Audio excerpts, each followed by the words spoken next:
చేశాడా, అన్యాయం చేశాడా, భూదందాలు చేశాడా? ఎందుకు సస్పెండ్ చేయించారు? సస్పెండ్ చేయిస్తే టికెటే ఇవ్వకూడదు. సస్పెండ్ చేయించాలనుకుంటే గొడవ జరుగుతున్నప్పుడే చేయాలి. 8 నెలల తర్వాత ఎందుకు చేశారు?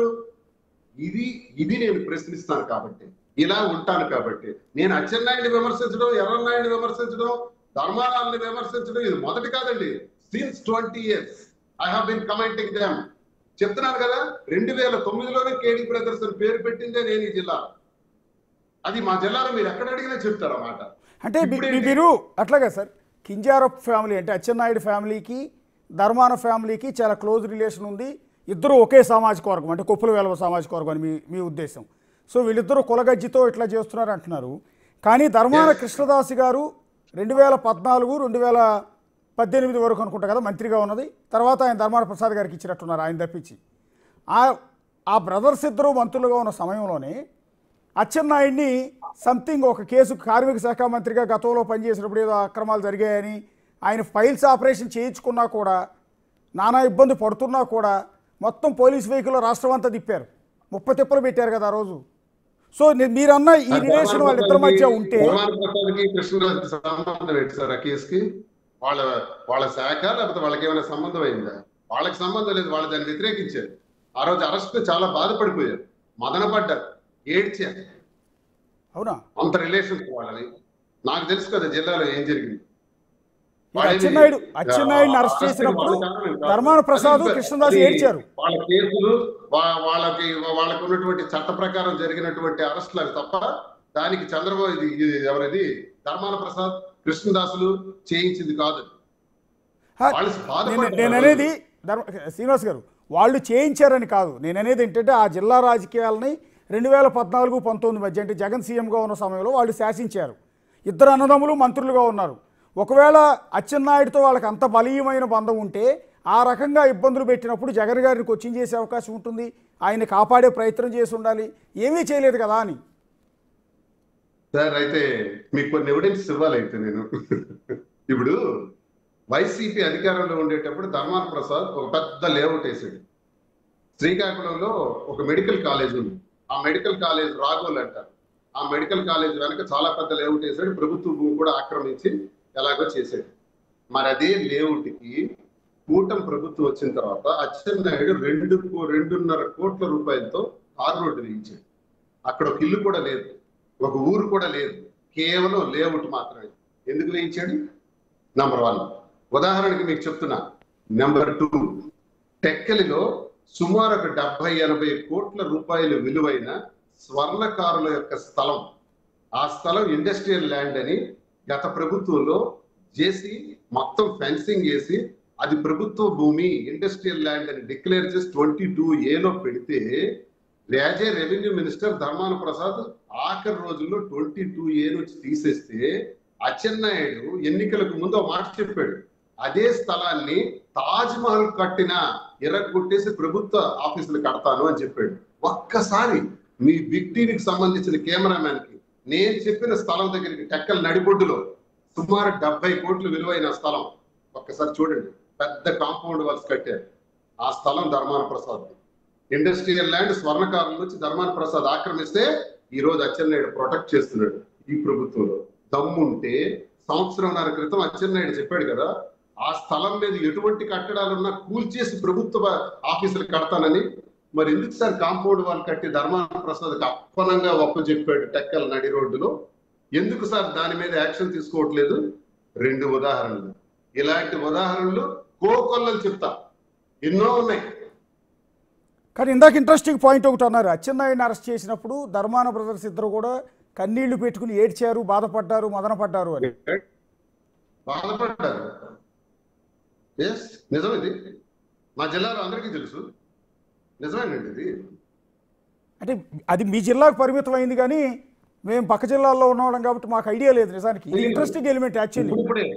ఇప్పుడు కెలికారు సార్, వాళ్ళే కెలికారు సార్, తప్పు చేశారు సార్, కెలికారు. ఒక అమ్మాయిని, సౌమ్య అనే ఒక ఎంప్లాయీని, ఒక దళిత మహిళని చూడకుండా రాజకీయం కోసం వాడుకున్నారే.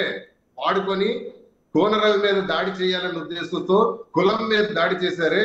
ఆ కులానికి రాకూడదు అనుకున్నారు. ఇప్పుడు కాలింది సార్. ఎప్పుడు నిజం నిప్పు లాంటిది, ఆగదు.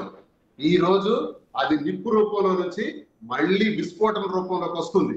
నా వాయిస్ ద్వారా ఈ వాస్తవాలన్నీ బయటకు వస్తున్నాయి.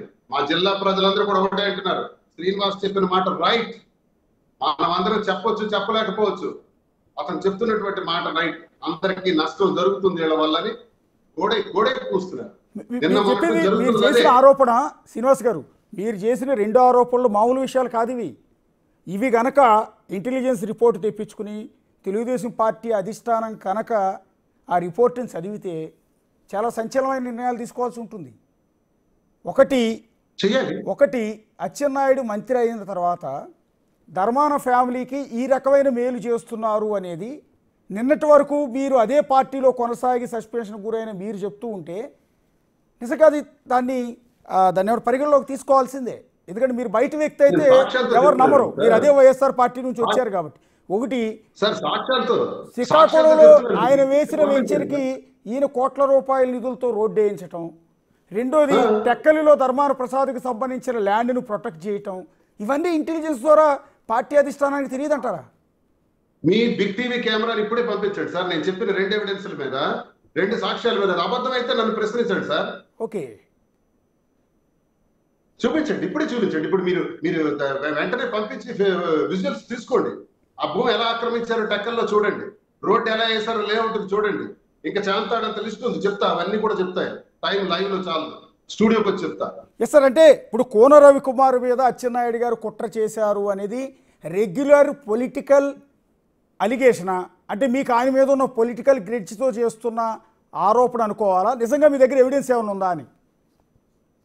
ఎవిడెన్సెస్ కులం మీద కులాధిపత్యంతో ఇది చాలా సంవత్సరాలుగా, నేటికి 15-20 సంవత్సరాలుగా జరుగుతున్నటువంటి రాజకీయ కక్షల్లో నలిగిపోతున్నటువంటి ఆ బాధల్లో నుంచి ఆవేదనతో వ్యక్తం అవుతున్నటువంటి మాటలు ఇవి. ఈ రోజు పుట్టినవి కావు. అచ్చెన్నాయుడు మీద నేను అలిగేషన్ చేయాలనుకుంటే చాలా ఉన్నాయి, అవన్నీ నేను చేయొచ్చు, అవన్నీ మాట్లాడొచ్చు. నా ప్రత్యర్థిగా అతని లోపాలేంటో నాకు తెలుసు. ఈనాడు పేపర్లో రాశారు, అచ్చెన్నాయుడు రోజుకి 20 లక్షల రూపాయలు అందుకుందే మేడ మీదకి వెళ్ళడని ఈనాడు పేపర్లో రాశారు. ఈ ప్రభుత్వం అధికారంలోకి వచ్చిన తర్వాత ఈనాడు పేపర్ 20 లక్షలు అని చెప్తున్నారు, నేను 80 లక్షలు అని చెప్తున్నాను. రోజుకి ఎంత కలెక్షన్లు చేస్తున్నారో ఎవిడెన్స్లతో నాకు ఉన్నాయి. కానీ నేను అవన్నీ మాట్లాడట్లేదే.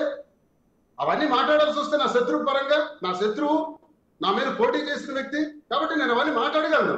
అవన్నీ మాట్లాడట్లేదే.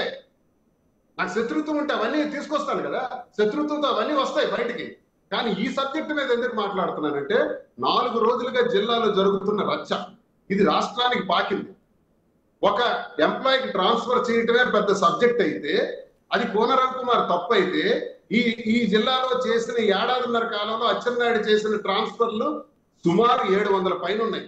ఎస్సీలు, ఎస్టీలు, బీసీలు, అగ్ర కులాలకు చెందిన వాళ్ళందరూ నరక యాతన అనిపిస్తున్నారు.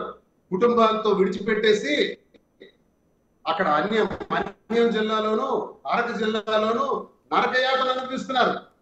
మరి వాళ్ళందరి గురించి ఎందుకు మాట్లాడట్లేదు అంటున్నా నేను. ఇప్పుడు ఎందుకు సబ్జెక్ట్ అయింది అంటున్నాను నేను.